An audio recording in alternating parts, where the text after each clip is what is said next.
बिस्मिल्लाहिर्रहमानिर्रहीम अस्सलाम वालेकुम रहमतुल्लाहि वबरकातुहू। बच्चों खुश रहें और अपना ख्याल रखें। आपका हमारे चैनल फर्स्ट लर्निंग पर खैर मकदम है, इस्तकबाल है।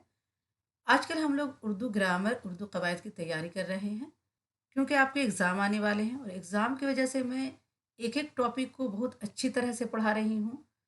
और अगर ये टॉपिक को आप बहुत अच्छी तरह से पढ़ लेंगे, स्किप किए बगैर पढ़ेंगे तो आपकी बहुत अच्छी तैयारी होगी। आप इसे बहुत अच्छी तरह से पढ़ें, खूब समझ कर पढ़ें और हमें एक कमेंट ज़रूर लिखें कि आपको समझ में आया कि नहीं आया। तो हम एक-एक करके जो टॉपिक बता रहे हैं आपको, आप सारी टॉपिक को कवर कीजिए और अच्छी तरह से पढ़िए। और आपसे एक गुज़ारिश है कि आप हमारी वीडियो को ज़्यादा से ज़्यादा शेयर करें, अपने दोस्तों में ज़्यादा से ज़्यादा शेयर करें। क्योंकि उर्दू जो वीडियो है, उर्दू का वीडियो वो ज़्यादा आगे नहीं जाता, उसकी रीच ज़्यादा नहीं होती है। तो इसीलिए आपसे गुज़ारिश है कि इस वीडियो को ज़्यादा से ज़्यादा शेयर करें। क्योंकि हम लोग बहुत मेहनत से वीडियो बनाते हैं और ये वीडियो की ज़्यादा रीच नहीं होती है। तो आप अपने दोस्तों में शेयर करें ताकि हमारी वीडियो की रीच बढ़े और हमारी हौसला अफजाई हो। और लाइक और सब्सक्राइब ज़रूर करें। अगर अभी तक आपने हमारे चैनल को सब्सक्राइब नहीं किया है तो प्लीज़ सब्सक्राइब करें। आइए शुरू करती हूँ। इससे पहले मैंने कई टॉपिक पढ़ा दिए हैं, आप उस वीडियो को ज़रूर देखें। आज हम लोग पढ़ेंगे तजनीस।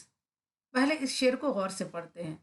गले से मिलते ही जितने गिले थे भूल गए, वगर न याद थीं हमको शिकायतें क्या क्या। गले से मिलते ही जितने गिले थे, गले तो हो गया गले हमारे सर के नीचे जो है, और गिले क्या हो गया शिकवे शिकायत। तो हम जब गले से मिले तो क्या हुआ, जितने गिले थे शिकवे शिकायत थे सब हम भूल गए। वगरना याद थी हमको शिकायतें क्या क्या। वगरना हमें क्या है, शिकायतें तो हमें याद रहती हैं, लेकिन गले से मिलते ही क्या है, सारे गिले दूर हो गए, शिकवे शिकायत दूर हो गए। इस शेर में लफ्ज गले और गिले इमला के एतबार से एक जैसे हैं, मगर तलफ़ुज़ और मायने के एतबार से मुख्तलिफ हैं।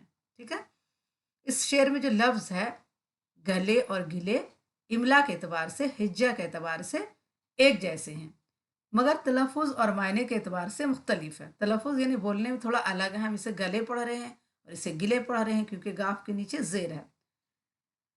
तलफ़ुज़ और मायने के एतबार से क्या है, मुख्तलिफ हैं। तजनीस के लगवी माने हैं यकसा, एक सा। ठीक है, तजनीस के लगवी माने क्या है, एक जैसा, यकसा यानी एक तरह का। कलाम में दो या दो से ज़्यादा ऐसे अल्फाज जो तलफ़ुज़ या इमला के लिहाज से तो एक जैसे हों मगर मायने के एतबार से मुख्तलिफ हो, तो शेर की ये खूबी हुस्न सिनत तजनीस कहलाती है। फिर से समझते हैं, कलाम में दो या दो से ज़्यादा ऐसे अल्फाज जो तलफ़ुज़ या इमला के लिहाज से एक जैसे हों, जो तलफ़ुज़ यानी बोलने में भी एक जैसे हों और लिखने में भी एक तरह के हों, मगर मायने के एतबार से मुख्तलिफ हों, यानी मायने के एतबार से अलग हों, तो शेर की ये खूबी क्या है, हुस्न सनत तजनीस कहलाती है। शेर की ये खूबी हुस्न सनत तजनीस कहलाती है। आइए आगे देखते हैं, झैल में सनत तजनीस की कुछ और मिसालें पढ़िए।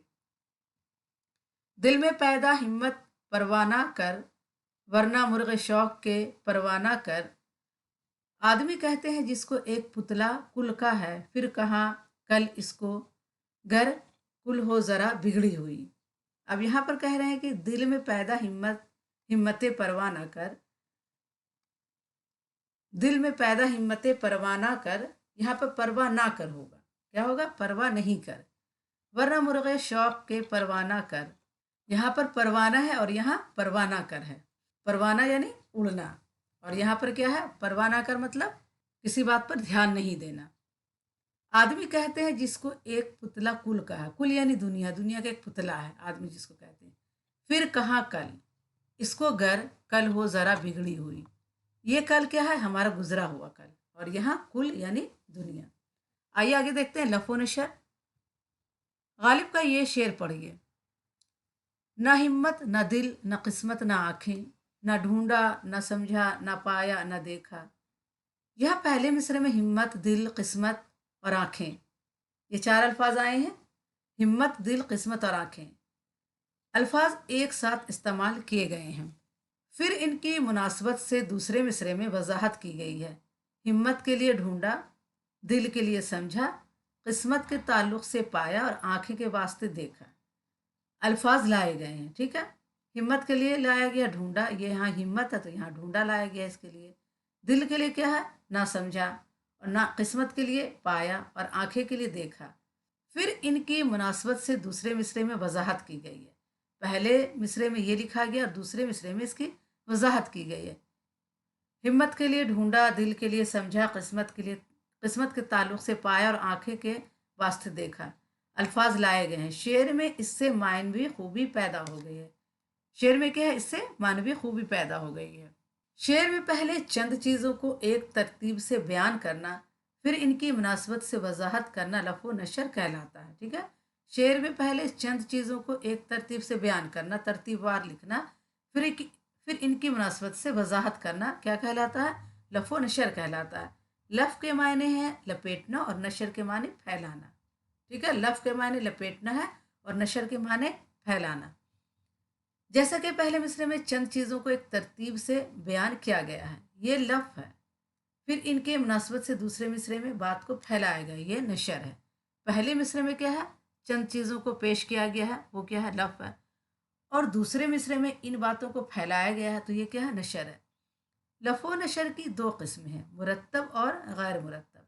लफ़ो नशर मुरत्तब से मुराद ये है कि पहले मिसरे में अल्फाज की जो तरतीब हो, उसी निस्बत से दूसरे मिसरे में वजाहत की जाए।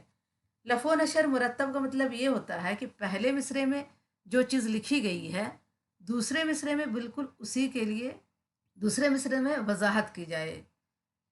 जैसा कि ऊपर के शेर में आपने देखा, लफ़ो नशर गैर मुरत्तब से मुराद ये है कि पहले मिसरे की तरतीब के मुताबिक दूसरे में वजाहत उसी तरतीब से ना हो।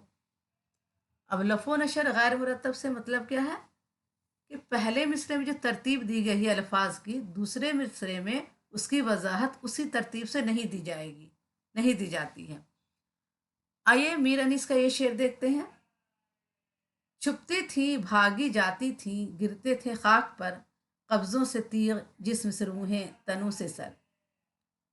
छुपती थी जिस्म से रूहें के लिए क्या है, भागी जाती थी। छुपती थी जिस्म से रूहें के लिए भागी जाती थी, और तेग के लिए, और गिरते थे खाक पर से मुराद तनों से सर का जुदा होकर गिरना। जो तरतीब पहले मिसरे में है उसकी वजाहत दूसरे मिसरे में बदल गई है। पहले मिसरे में था छुपती थी भागी जाती थी जिस्म से रूहें, लेकिन दूसरे मिसरे में क्या है, इसकी तरतीब बदल गई है। कब्जों से तीग, जिस्म से रूहें, तनों से सर। कब्जों से तीग यानी कि तलवार है वो कब्जे से क्या है, निकल रहा था, और जिस्म से रूहें निकल रही थी, और तन से सर निकल रहे थे। तो इसकी जो तरतीब है इसके हिसाब से नहीं है, इसीलिए इसे क्या कहेंगे, इस तरतीब को बदलना क्या कहलाता है, लफ़ो नशर गैर मुरत्तब कहलाता है। एक और शेर देखते हैं। कभी जो जुल्फ उठा दे तो मुंह नजर आए, इसी उम्मीद पे गुजरी है सुबह शाम हमें। पहले मिसरे में जुल्फ और मुंह का जिक्र है, दूसरे मिसरे में सुबह का लफ्ज मुंह के लिए और शाम का लफ्ज जुल्फ के लिए लाए हैं। यहाँ भी तरतीब बदल गए हैं, तो यहाँ जब तरतीब बदल गई है तो इसे क्या कहेंगे, लफ़ो नशर गैर मुरत्तब। मरातुन नज़ीर। अब मरातुन नज़ीर किसे कहते हैं, आइए देखते हैं। ये शेर पढ़िए। पत्ता पत्ता बूटा बूटा हाल हमारा जाने है, जाने न जाने गुल ही न जाने, बाग तो सारा जाने है। पहले मिसरे में पत्ता, फिर बूटा, दूसरे मिसरे में गुल, और बाग में बाहमी मुनासबत है, यानी एक ही जगह की बात की जा रही है, बाग की ही बात की जा रही है। पत्ता भी, बूटा भी, गुल भी, बाग भी। कलाम में पहले एक ऐसा लफ्ज लाना जिसकी मुनासबत या ताल्लुक से दूसरे अल्फाज किसी एक मिसरे या शेर में जमा हो जाए, उसे बरातुन नज़ीर कहते हैं। कलाम में क्या है, पहले एक ऐसा लफ्ज लाना जिसकी मुनासबत या ताल्लुक से दूसरे अल्फाज किसी एक मिसरे या शेर में जमा हो जाएं, इसे बरातुन नज़ीर कहते हैं। यानी कि जब हम पत्ता, बूटा, गुल, बाग, ये सब क्या है, एक ही जगह की बातें हैं, सब बात मिलती जुलती है, यानी पेड़ के ही बात है, पेड़ से ही पत्ता भी है, बूटा भी है, गुल भी है, फूल भी है, सब चीज़ पेड़ के ही शाखें और पत्ते हैं। इसे क्या कहते हैं, मिरातुन नज़ीर कहते हैं।